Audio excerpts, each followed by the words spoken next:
The sky above the barren planet was a quiet pale orange.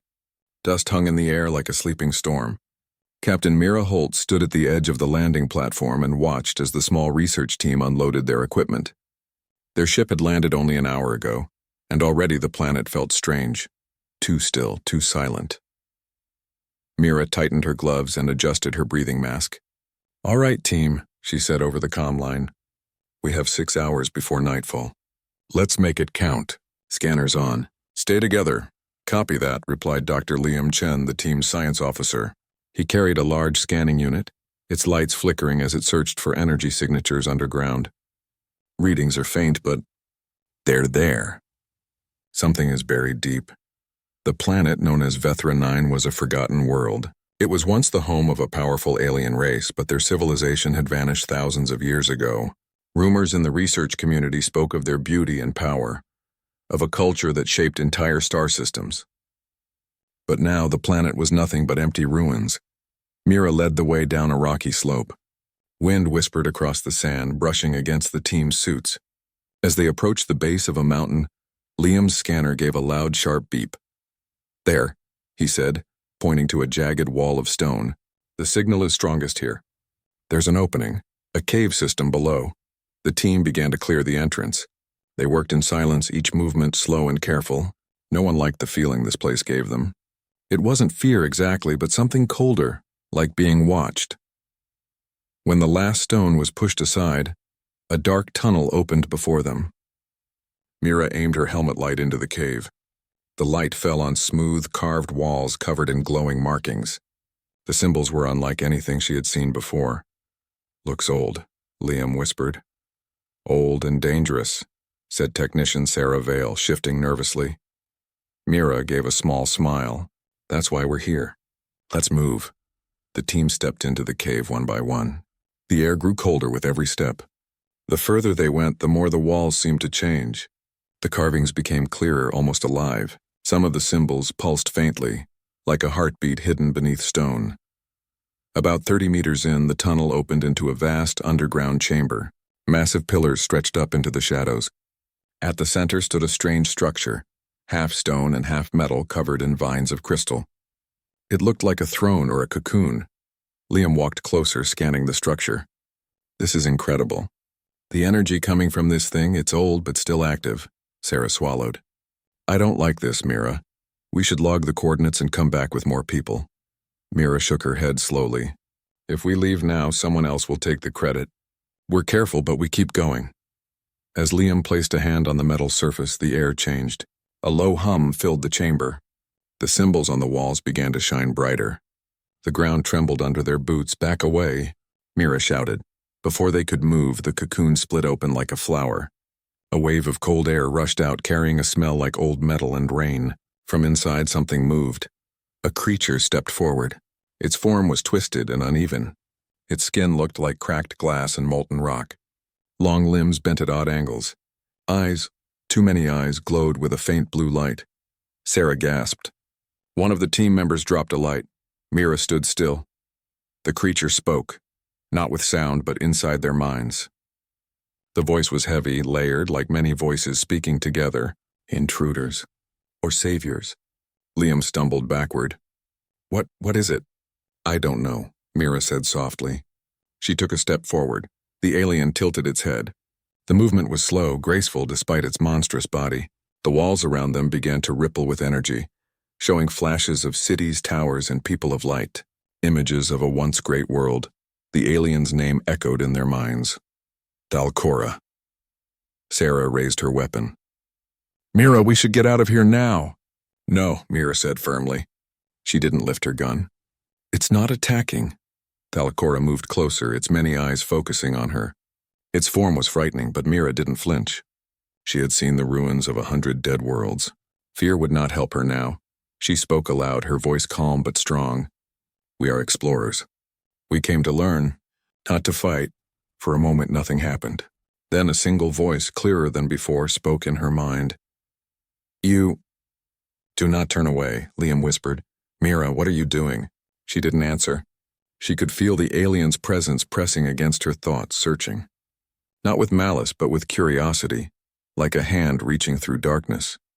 Thalcora's cracked skin shifted slightly. A dim blue light spread beneath its surface. It showed her a vision, not of the creature's current form, but of what it had once been. Tall, radiant, almost human in shape, but glowing like a star. She saw laughter, cities in the sky, songs made of light. Then the vision broke. She was back in the cave. The alien lowered its head. Long have I slept. When others came, they ran. They screamed. But you stayed. Mira took another step forward. I'm not afraid. You should be, the alien said. I am the last of my kind. My people were proud. Too proud. And so we fell. What you see is what remains, the team behind her whispered among themselves. Some were scared. Some were ready to run. But Mira stayed calm. She could feel that this creature was not their enemy. Not yet. Thalcora's eyes glowed brighter. I can see into your heart, human. You do not turn away when the world is broken. That makes you different. Mira felt a strange warmth in her chest. The cave seemed to breathe with the alien's voice. You didn't turn away when I was ugly, the alien said slowly. That means you are worthy to see my true form. The walls of the chamber began to move. The carving stretched upward like vines, wrapping around the pillars. Blue light filled the room. Mira's visor dimmed automatically to protect her eyes. Captain, Liam shouted. We should fall back. But Mira raised a hand. Hold position. The alien's body started to change. The rough, jagged shape melted away like mist. The crack smoothed. The limbs straightened. It grew taller, elegant, and bright. Its many eyes became two clear orbs of light. Its skin shone like silver dust under a star. Liam lowered his scanner, speechless. Sarah took a step back, unable to speak. Mira's heart pounded. She was standing in front of something both terrifying and beautiful. Thalcora spread its arms slightly, and its voice was no longer a storm. It was soft, almost warm. You have earned the right to see me as I truly am. But human, know this. Those who walk this path do not leave unchanged. The ground vibrated gently. A pattern formed beneath Mira's boots, glowing with ancient light. What does that mean? She asked quietly. It means, the alien said. Your story and mine are now linked. The blue light surged again. Images flashed through Mira's mind, fleeting glimpses of stars, battles, and great journeys. She saw humans standing among alien giants, not as servants, but as equals. She saw Thalcora walking beside her, not as a monster, but as a companion. Sarah shouted, Mira! Talk to us, what's happening? Mira looked back at her team. She saw fear in their eyes. She understood why. This moment was bigger than any of them. She turned back to Thalcora. Why me? She asked. The alien tilted its head. Because you saw what others refused to see. The glowing pattern beneath her feet pulsed once like a heartbeat. Thalcora extended a hand toward her, a gesture both inviting and dangerous. Come, it said softly. Step forward. And see? Mira took a deep breath. The weight of her decision hung heavy in the air. Behind her, the team argued in low voices. In front of her stood a being older than her entire civilization. She lifted her boot and took one step toward the light. The chamber brightened. The wind outside howled as if the planet itself had awakened, and the last thing Mira heard before everything went silent was Thalcora's voice echoing through her mind. The blue light filled every corner of the chamber. For a moment, Captain Mira Holt could not feel the ground under her boots. The cave, her team, even the air, everything seemed far away. She stood in a place that was not quite real, a space made of light and memories. Before her stood Thalcora, no longer the creature with twisted limbs and cracked skin. Its body was now tall, smooth, and shining like a star reflected in water. Its eyes were calm, almost kind. The voice inside her head was no longer heavy and storm-like. It was quiet, warm, and clear. Now you see me, Thalcora said. Mira took a deep breath. Her heart beat fast, but not from fear. What is this place? She whispered. It is my memory, the alien answered. A world before silence.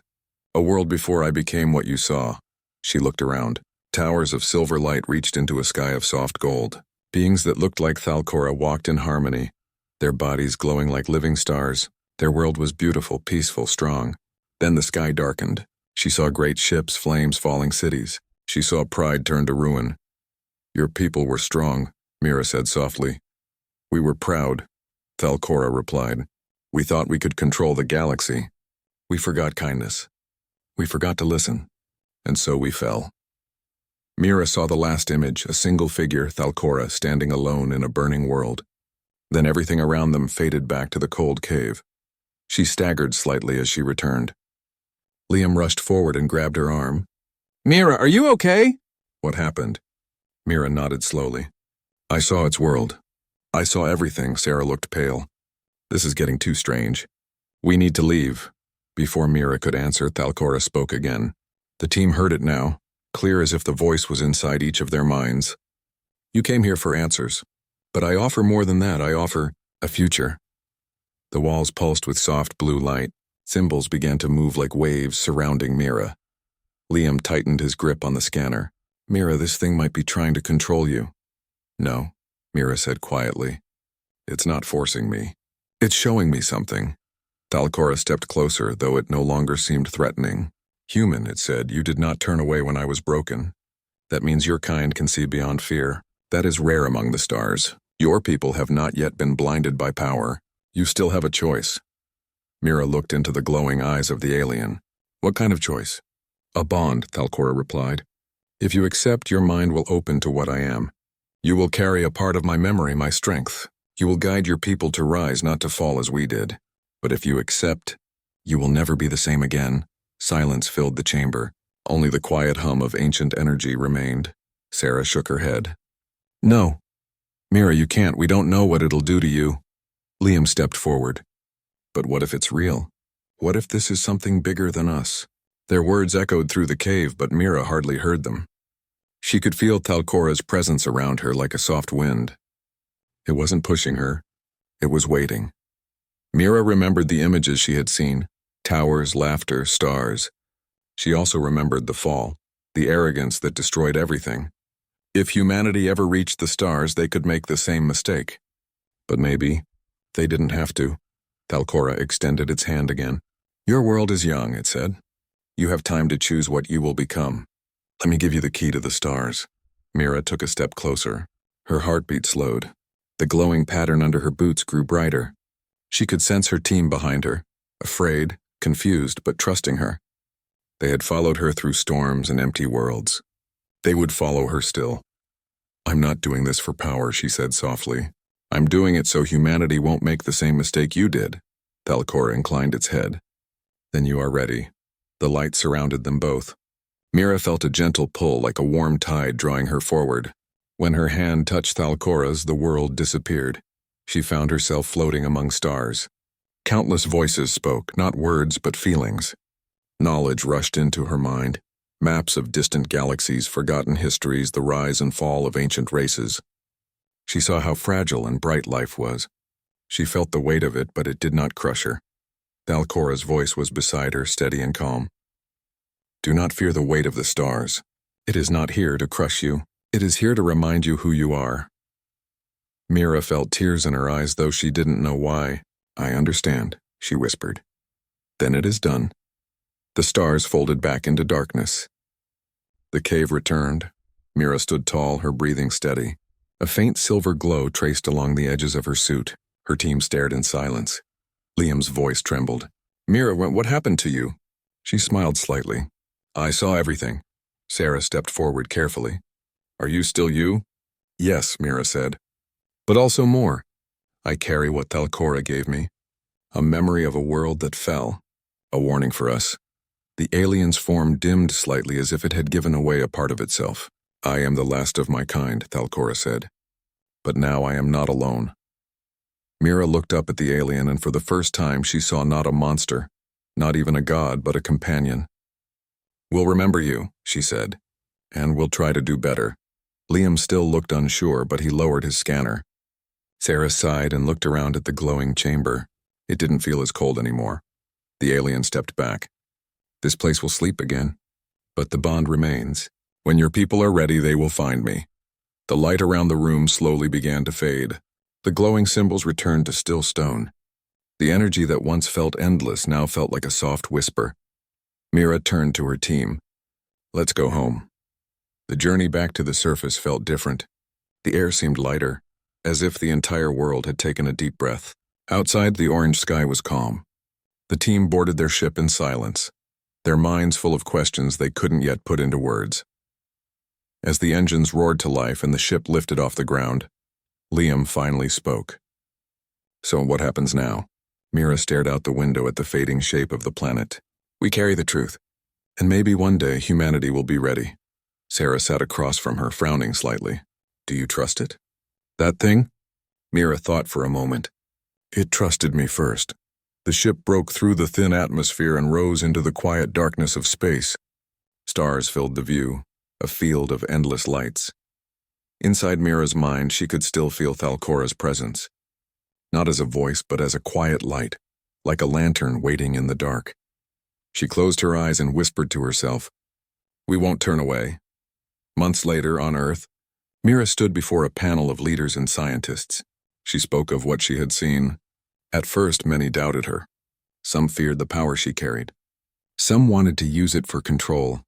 But Mira stayed calm. She shared Thalcora's memories carefully, showing them both beauty and warning. Slowly, people began to listen. In time, humanity changed, not with sudden power, but with purpose. Explorers traveled to distant systems not to conquer, but to understand. Scientists studied the star maps Mira brought back, building new ships, new dreams. A quiet hope grew among them, and far away on Vethra 9, deep within the cave, Thalcora rested. For the first time in centuries, the alien no longer felt alone. The bond it had shared with Mira connected it to a living future. "You didn't turn away when I was ugly, human." The alien's old words echoed softly. "And because of that, we both found a way forward." The stars burned quietly outside the ship's window as Mira prepared for her next journey. Humanity had taken its first step toward the stars, not with fear but with open eyes. She knew there would be challenges ahead. But now they carried a light older than their world. She placed her hand against the glass and whispered, "We're coming, Thalcora. And this time we'll do it right."